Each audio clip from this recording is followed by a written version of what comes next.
Hey everybody, it's Jason Blaha here, and once again it's time for the Q&As. So let's go ahead and get this started. All right, first question. Is recomposition only for advanced lifters with a significant strength base, or can an early intermediate use recomposition with some good results? Thank you, Jason. Well, as far as actual true recomposition, early intermediates are going to be better at it than advanced lifters. Okay, people need to understand when advanced lifters recomp, it's just basically sitting at maintenance and saying I'm going to make whatever gains I can. All right, that's actually going to be very, very little, because an advanced lifter will probably only gain maybe 2 or 3 pounds of muscle in a year. That's very, very little recomp. Okay, an intermediate lifter can pull it off more successfully. However, recomposition is also largely based on what your body fat percentage is. Can an early intermediate who's at 12% body fat recomposition? Pretty unlikely, right? Pretty unlikely. I would say I'd lean in the direction of no. They're going to need to lean bulk at least. Clean bulking, they can gain slowly. Could an early intermediate who's 18% or 19% body fat recomposition effectively? Yes. Absolutely. Okay. A lot of this is relative to how much body fat you have, also relative to how much muscle you're capable of gaining due to your level of experience. So you need some perspective here. You need some perspective. But you need to remember that recomposition becomes more difficult the leaner that you are. Okay, it becomes more difficult the leaner that you are, to the point to where really fat people can lose scale weight while gaining muscle. Right, that's your ultimate recomposition. Technically, gaining muscle on a cut, they're capable of doing it. Right. So again, it's all relative to how much fat you have. All right, next question. I am running 3 times a week, but my weight is staying the same. I'm watching my diet too. I would love to lose a stone. Any advice? Man, I get lost with this whole stone thing. I forget if a stone is 12 or 14 pounds. Use pounds and kilos, brother. So, over to the point. I'm not a fan of cardio for fat loss. You guys know why. You know my stance on it. I think cardio burns more muscle than it does body fat, at least traditional cardio when you're in a deficit. I'd say most of your cardio needs to be done when you're at maintenance or bulking if you really want to build conditioning. Says me. My opinion. Other than maybe some GPP, you can do a certain amount of GPP. High intensity type stuff, resistance based cardio. But here's the problem we have. You're watching your diet. Well, what does that mean? I can bulk on healthy foods. Dude, I can put on 30 pounds of body weight while eating completely clean, healthy foods. And it'll be a combination of fat and muscle. Done it before. Very easy. So what do you mean watching your diet? You could lose body fat while eating garbage. It's about calorie surplus versus deficit. Now, I don't recommend that people eat junk food cutting. That's why I don't agree with the flexible dieting thing. It's got its own set of issues. But let's be realistic. If the scale isn't going up or down, your calories are not appropriate for your goals. Okay? How many calories are you eating? How many calories are you eating? And what do you consider to be a realistic fat loss goal? A pound a week? Pound and a half a week? If you try to lose 2 pounds a week, you better be pretty fat. Because if you're not, muscle loss is going to be occurring, which is usually not our goal. But realistically speaking, you haven't told me anything about what your calories are. In fact, you need to be tracking your calories every day. If your goal is to lose body fat, you need to track your calories every single day, and you need to be checking your scale weight. And if you're eating, say, 2,800 calories a day, and the scale is staying the same for a week straight, you probably need to cut down to 2,400, 2,300. And that's what you need to eat to create the deficit that you want, to lose a pound a week. Okay, so by watching your diet, you didn't tell me anything. You didn't say, hey, this is how many calories I eat every day. Right? Because that's going to tell us everything. And I would say, just like my guys who are bulking, they're like, I'm eating 3,200 calories every day and the scale's not going up. What am I doing wrong? What are you doing wrong? You're not eating 3,500.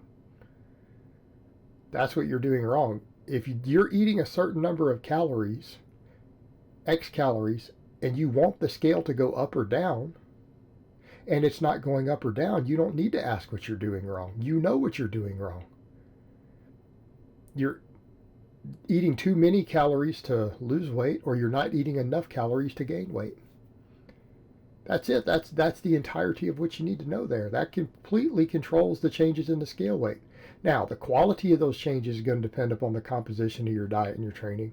But the actual scale itself, 100%, at least over time, determined by your calories in versus calories out.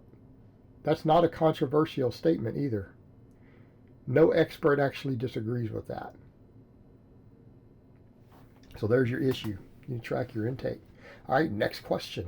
Hey Jason, for the past 4 months, I trained using a full body workout with all the big barbell movements, squat, deadlifts, overhead press, chin-ups, etc. Working up to one top set, and I've gotten pretty good results. 400 times 5 squat, 200 times 3 overhead press, 500 times 3 deadlift. I was thinking about switching to 3 straight sets with less weight to get more volume and muscle. What do you think about that? Is it worth trying, or will I lose strength?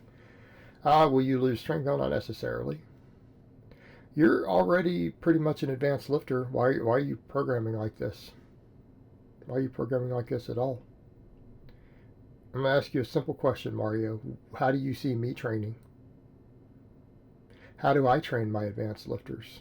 I've told you guys very clearly, all my advanced lifters are on conjugate. We train maxes and we train volume. I don't do any peak sets of 5. I don't have a single one of my lifters work up to top sets of 5 ever. We might do sets across 5. We might do sets across for 6s. We do a hell of a lot more sets across on 10s. And even then, those 5s and 6s are only in a specific training context on specific days. And not all of them do that. If you want to keep your peak strength up, you need to do heavy singles, not 5s, not 3s. If you want to get bigger so that you have more strength potential, you're going to have more training volume. Now, how you choose to program that is your business, but I would highly recommend conjugate type training, which is what you see me do. It's what I coach my advanced guys on. It's what I recommend. People say, well, would you ever recommend anything else? No, if you choose to do something else, I can give you some tips on how to go about it, but I'm not going to program it and I'm not going to recommend it, because I think this system works and it works very, very well. It's my opinion. But that being said, if you want to keep your strength to go up, you need to lift heavy. All right? Quit getting stuck in this modality. You're an advanced lifter. Why would you think as an advanced lifter that you need to do the same thing all the time? Like you're doing only peak sets and you're only going to go to sets across. You think using a single training modality is going to get you bigger and stronger? You're an advanced lifter. You're an advanced lifter. You need to use multiple different training modalities. And I recommend within the same phase of training. Again, if you want your strength to go up, then fine, do some heavy sets. And I recommend singles. That's the best way to get strength up. And if you want to gain more muscle for more strength potential, you're going to need more volume. So you're going to need a lot of sets across. Or as you're calling it, straight sets. That's what you're going to have to do. All right, next question. When choosing a football bar, do you prefer neutral or angle grip? Thoughts on each type of grip, pros, cons, which grip is better, etc. Oh man, I think that's so complicated that I'm going to say realistically it doesn't make a massive difference. All right, the ones I have are largely the neutral grip. But I mean, it has 2 in the middle angle, but I can't use them for anything. My rib cage is too big. I can't do anything with that. Maybe I could do, pull-ups or inverted rows with that if I wanted. Can't do any pressing with it. Completely impossible. But, so I have the 2 different grips. That's fine. It's fine for most of our purposes. Why are we generally doing the football bar? To turn our wrists in. Turn our elbows in to get more elbow tuck. Change our amount of internal rotation of the shoulder joint, shoulder safety, and to get a different angle. I'm going to say get whatever works for you as far as getting a good bar. I'm going to say it largely doesn't matter. Also, what do we use these for? To have lift variation, right? For avoiding overuse injuries or for conjugate training for maxes, right? So in a perfect world, if you have a lot to think about, you could get both in theory. I would say the perfect gym would have both so that you have multiple different variations you can rotate to. But I would say outside of that, of having the different multiple variations, I'm going to say it probably doesn't matter so much that you really need to think about it, right? They're both taking away from the normal wrist and shoulder angle of a straight bar, which is the whole point. I'm going to say it probably doesn't matter a lot. Although if you wanted the most change possible, obviously the neutral grip would give you that. So I might say that's probably the better for your first bar. But having both could be a benefit. Having both could be a benefit for the other reasons that I stated. All right, guys, so that's really all I have to say on that today. I hope it's been informative, and I will talk to you guys next time.